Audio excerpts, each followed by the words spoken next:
rookie season this year, and I know everything in your life has been leading to this moment. It must feel like a long time coming for you.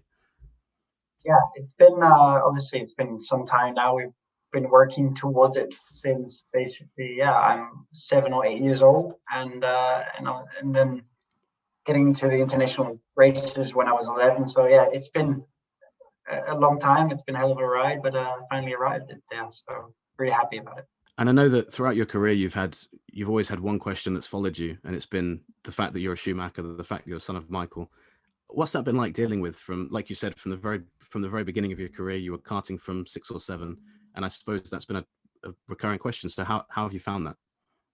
Well, obviously for me, no different because it's always been around. So I feel very comfortable in the position I am, and obviously I'm very proud carrying the name into Formula One again, and being able to race and show my performance. And yeah, I keep it and wear it very proudly. And there's been a lot of second generation drivers who have found it sometimes to be a burden. Bruno Senna was one. Even in NASCAR, Dale Earnhardt Jr. found it quite a struggle. Has that ever been the case for yourself? Has it ever been something that has maybe you felt you wish you didn't have, or has it always been something you've embraced? No, definitely not. I'm very happy to have it, and obviously I drive and I'm racing because I love the sport and I love what I'm doing, and obviously so I don't see it as a burden. No. And I saw in an interview with F1.com, you said from the very beginning, there was never any doubt that you wanted to follow in your dad's footsteps and being a racing driver. What were those early years like? Obviously a great teacher to have with your dad there. Any advice that you had from him early on that you've kind of carried with you, or have you been able to forge your own path and kind of learn your own skills, learn your own racing style? Obviously, there are always tips and tricks that have been, in the dialogue change, and obviously that he tried to teach me at the time. Also in go karting, I didn't really understand it because it didn't make as much sense to me because I was also trying different things and probably not at the level that I should have been, but still, managed to kind of achieve the things that I wanted to achieve in karting. But then the moment I went to Formula cars, everything made sense suddenly. Mm. Everything we spoke about, and therefore, yeah, I have the best teacher, and I'm very happy to made it all the way now, and happy to be here. And I suppose really important for you that you've been able to win championships on your way to F1, because there's always the I suppose the fear or the criticism people can have, like, oh, this guy's only in F1 because of his name. But you've proven that every championship you've been into, you've won. That must have been quite an important step for you, just mentally, to have done that yourself. Yeah, it kind of proves to myself that I'm able to drive, which is good. Always helpful. Yeah. Yeah, I saw in the same interview you mentioned about your race number is 47, and the story of that being 47. And I was wondering if was that the reason that you picked the number, or is that the story that people have made around the number for you? Because I know that it's still a special number for you, but I was wondering what the origin of that story was. So there are multiple factors to it, to be honest. I mean, 4 and 7 both were taken in Formula One. Yeah. 4 being obviously the number I won the F3 championship with. 7, my dad's number. And then 47 actually also is the number if you calculate all the birthdays of our family together, it equals 47. So it was kind of natural for us or for me to choose that number, just because there were too many coincidences which weren't then maybe coincidences. So I'm really happy with it. I'm happy it wasn't taken before, and I think it looks great on the car too. Yeah, nice. No, that's a good story. And just talking about your rookie year, you're joining at a time when we've got Fernando Alonso coming back, meaning we've got a Schumacher, a Vettel, Hamilton, and Alonso together as well. Which it kind of feels like it was maybe meant to be that this was your rookie season at the same time. Yeah, and also if you think like in Spa this year, it's going to be 30 years since my dad drove his first GP. So it's a lot of things that are happening this year. A lot of people driving that have been driving in the past. So no, it's great. It's great to see, and it's also great for me to be racing them. Vettel obviously he had a huge influence from your father, but I know he's influenced you as well through your career. How important has that been over the past couple of years? And has he been kind of a mentor to you over these past few seasons?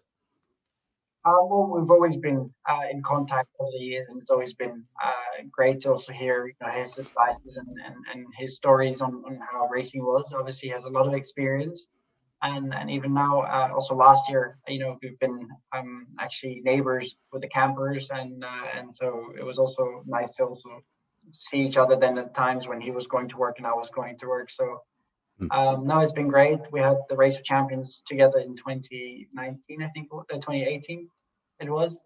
So that was also great fun, and hopefully we'll be able to do that again soon. You shared a moment with Lewis in Germany when he got the 90-second win. What's it been like seeing Lewis kind of those records that your dad set that not a lot of people thought would ever get broken, and we're now seeing that?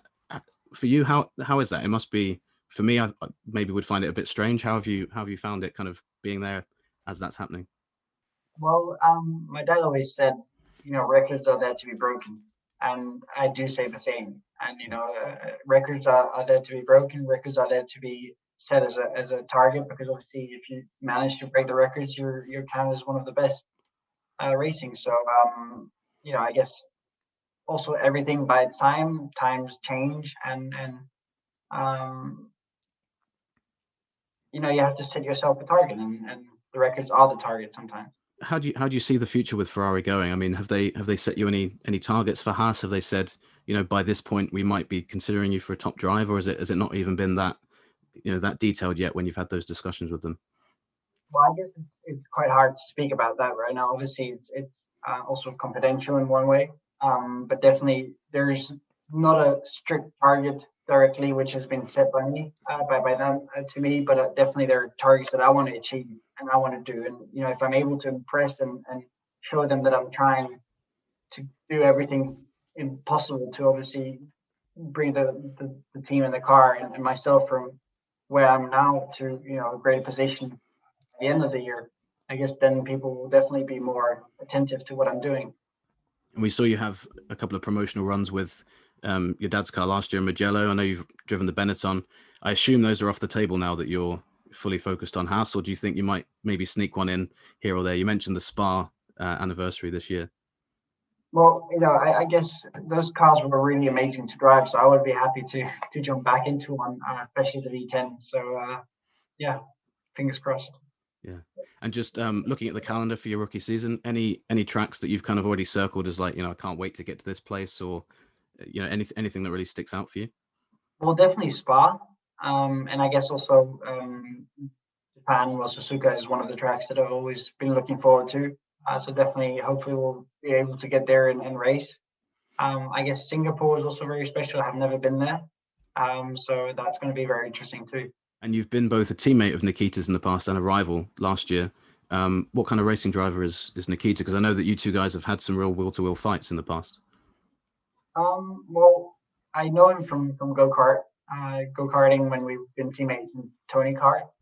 To be honest, afterwards we've never really been on the, let's say, basis where we've met every day, but we've met at the track. So when we see each other, we always spoke a bit.